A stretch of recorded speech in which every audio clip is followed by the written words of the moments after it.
नमस्कार दोस्तों, स्वागत है आपका द न्यूज मिर्ची सीधी बात तीखी बात में। मैं हूं मयंक सिंह और मैं फिलहाल रांची विधायक सीपी सिंह जी के साथ में मौजूद हूं। जो छठ पूजा को लेकर के गाइडलाइंस जारी की गई है राज्य सरकार द्वारा, उस पे सर का क्या कहना है, आइए हम जानते हैं। स्वागत है सर आपका। धन्यवाद। सर, जानना चाहूंगा कि हर बार की तरह इस साल हम कोई भी पर्व नहीं मना पाए, जो पेंडेमिक है, पूरी महामारी पूरे विश्व भर में है, तो इस बार जो छठ पूजा पे गाइडलाइंस दी गई है, क्या वो सही है? नहीं, देखिए, कोई भी सरकार इस कोरोना काल में यदि कोई गाइडलाइन देती है तो कोई ऐसा कारण नहीं है कि उस गाइडलाइन का पालन ना किया जाए।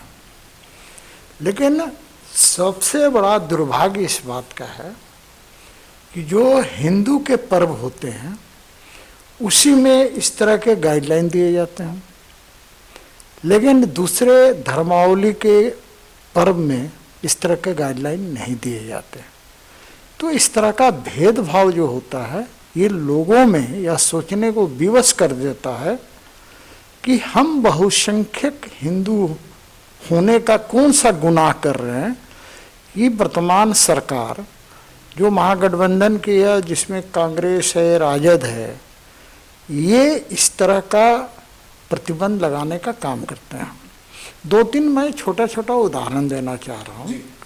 आपने देखा होगा कि हमारे बहुत पुराने विधायक मंत्री राज्य सरकार के हाजी हुसैन साहब दिवंगत हो गए। मैं उनको श्रद्धासुमन अर्पित करता हूँ। लेकिन उनके जनाजे में हजारों हजार लोग, लगभग जो भीड़ दिख रही थी वो 15 से 20 हजार थी। स्वाभाविक था, लोकप्रिय थे, उसके लिए कोई गाइडलाइन नहीं। हेमंत सोरेन जी सहित लोग जनसभाओं को संबोधित कर रहे थे, उसके लिए कोई कोरोना का गाइडलाइन नहीं है। अभी आपने देखा होगा कि उर्स के अवसर पर मैं भी जाता हूँ वहाँ पर, उसके लिए कव्वाली हुआ, कोई गाइडलाइन नहीं है। सैकड़ों लोगों के साथ खुद चादर चढ़ा रहे हैं, कोरोना का कोई असर नहीं हो रहा।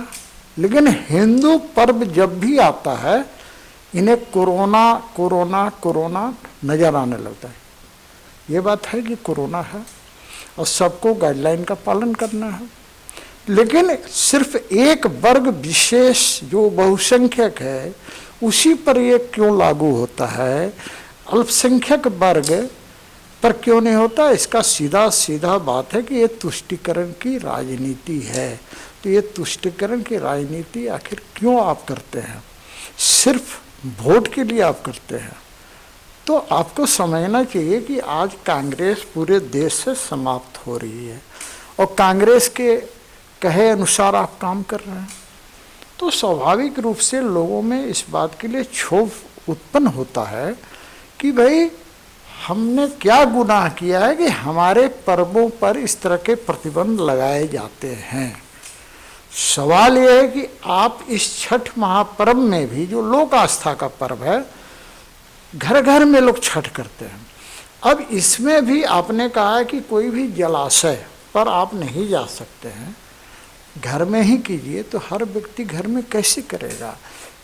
कोई छोटे मकान में आवास में रहता है, कोई फ्लैट में रहता है, कोई झोपड़ियों में रहता है, तो आखिर कैसे करेगा?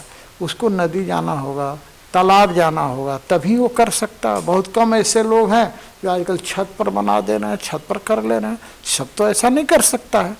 तो आपको करना ये चाहिए था सरकार को कि साहब वहाँ आप प्रशासन के माध्यम से सभी छठ घाटों पर कोविड-19 को देखते हुए आपको वहाँ पर उसके गाइडलाइंस का पालन वहाँ पर कराना चाहिए था कि भाई आपको मास्क लगा के आना जरूरी है, आपको दूरी बनाना जरूरी है।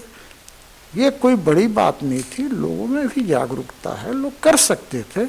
लेकिन आप सीधे गाइडलाइन में कह रहे हैं कि नहीं साहब आप जा नहीं सकते हैं। तो इसका मतलब सीधा सा बात है कि आप हिंदू पर्वों पर प्रतिबंध लगाना चाहते हैं, जिसको हिंदू समाज कभी बर्दाश्त नहीं करेगा। सर आपने कुछ बातें बहुत सही कही कि जो इलेक्शन को ध्यान में रखते हुए, तो सर पूरा इंडिया इस बात का गवाह है कि इलेक्शन का समय जो हुआ उस समय में सोशल डिस्टेंसिंग का धज्जियां उड़ी है। कोरोना काल उस समय जैसे लोगों के लिए खत्म हो गया था। लेकिन आज सुबह से सर जो हमारा छठ पूजा होता है, ये लोकप्रिय पर्व है और ये अकेला ऐसा पर्व है जिसमें सभी समाज के लोग मिलजुल के मनाते हैं। और जैसे आपने बात कही, आज शायद आपने बयान भी दिया है इस बात का कि जो मुस्लिम वर्ग के लोग हैं वो लोग जाते हैं, कहीं भी जाते हैं, भीड़ बहुत ज़्यादा होती है लेकिन उस पर रोक टोक नहीं लगाया जाता है।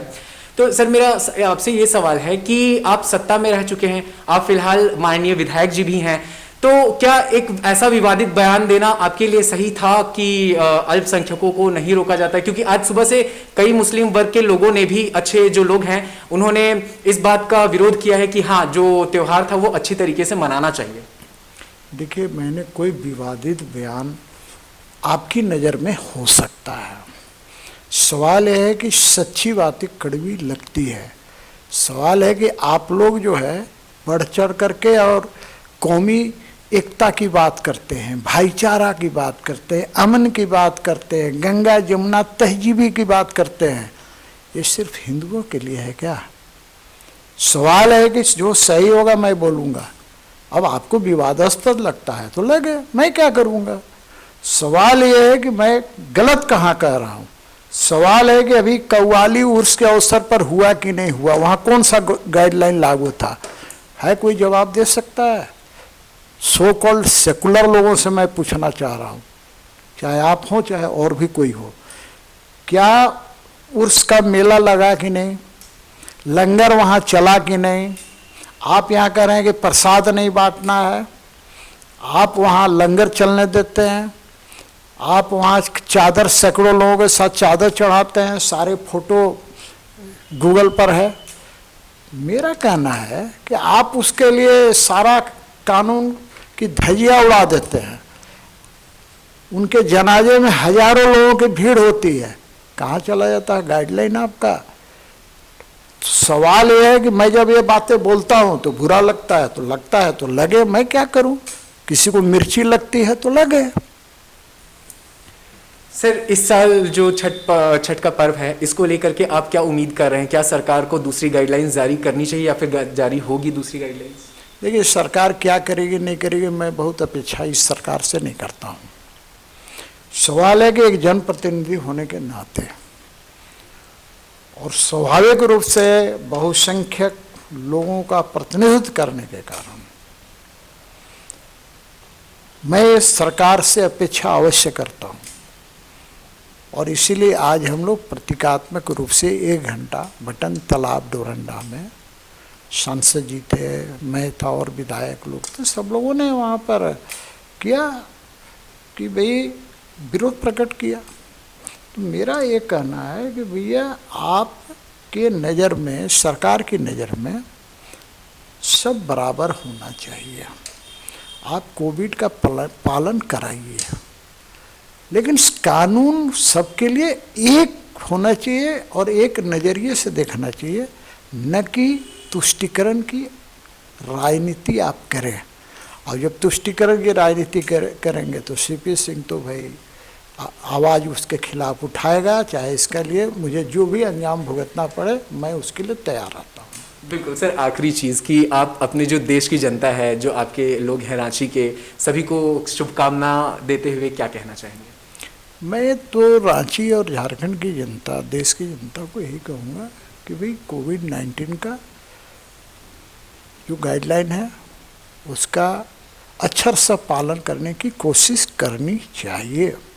साथ ही अपने पर्व त्योहारों को भी अपनी आस्था के अनुसार मनाना चाहिए, जो कोई भी धार्मिक हो। देखिए, मैं इस पर नहीं जाता, मेरा ये कहना है कि हिंदू है तो स्वाभाविक है हिंदू धर्म का पालन करेगा, जो भी पूजा पाठ है वो करेगा।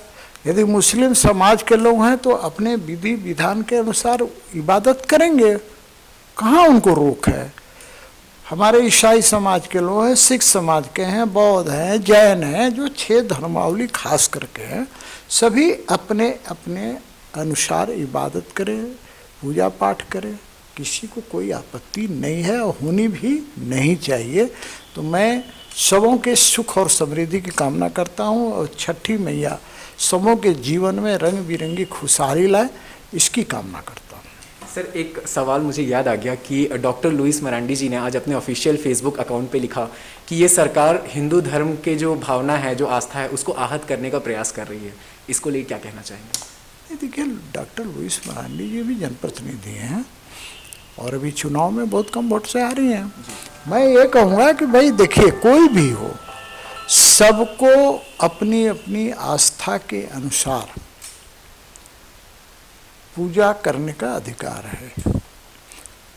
लेकिन मैं फिर बार बार कर रहा हूँ कि आखिर ये सारे प्रतिबंध हिंदू धर्म के पर्व त्योहारों पर ही क्यों लगते हैं।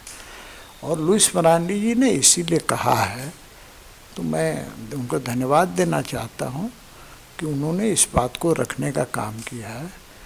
लेकिन पता नहीं क्यों ये वोट के चक्कर में हेमंत जी फंस रहे हैं और कांग्रेस के गाइडलाइन के अनुसार चल रहे हैं।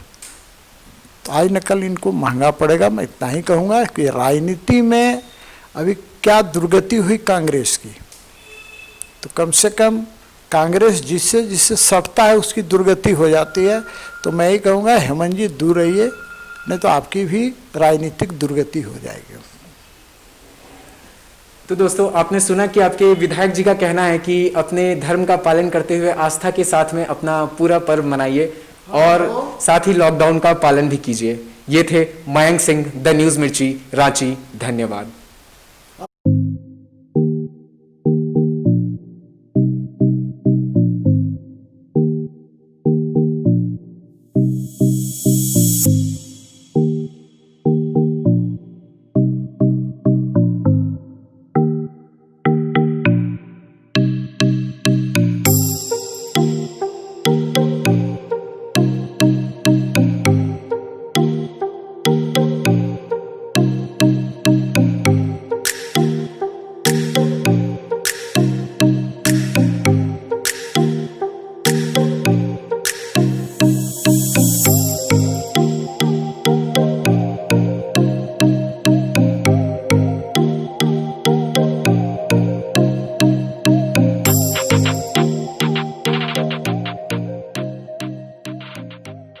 ऐसे ही सीधी और तीखी न्यूज के लिए YouTube पे जाकर के द न्यूज मिर्ची चैनल को सब्सक्राइब करें और लेटेस्ट अपडेट के लिए बेल आइकन को दबाना बिल्कुल ना भूलें।